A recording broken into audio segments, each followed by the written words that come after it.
Now I'm going to show you how to make the syrup, which we're going to put on top of the rugelach. We take a cup of sugar, I'm going to pour it in a pot, and 3/4 of a cup of water. I'm going to bring it to a boil. I'm mixing it so that the sugar will melt and make a syrup. I'm going to put afterwards 1/4 of a teaspoon of vanilla inside.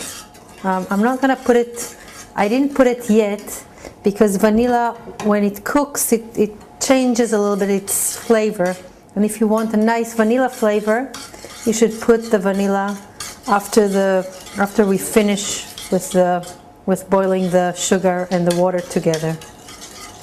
Now, as you can see, it's boiling. The sugar inside melted, and I'm gonna shut the fire off, put the fire off, and add a little bit vanilla into it, just a drop. Mix it up, and this is our syrup.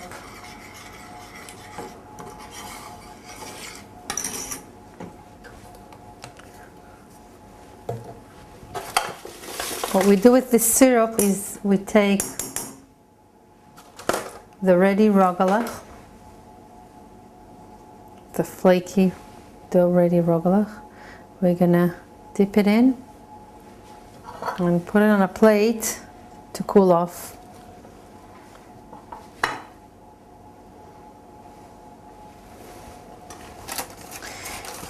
I do it with not only with the plain ones, but with the cinnamon and the cocoa ones too. But those are, you don't have to do these ones because they're sweet already. After we dip it, we're going to let it cool off a little bit, and then it's ready to be served. Another topping I want to show you is for the cold yeast dough. Here we're going to use just powdered sugar. I think we're just going to put it, sprinkle it on. As you can see, it's important to put the powdered sugar, although you put filling to it, because this, if you remember, this dough doesn't have any sugar in it. So it has to have a little bit of powdered sugar on top.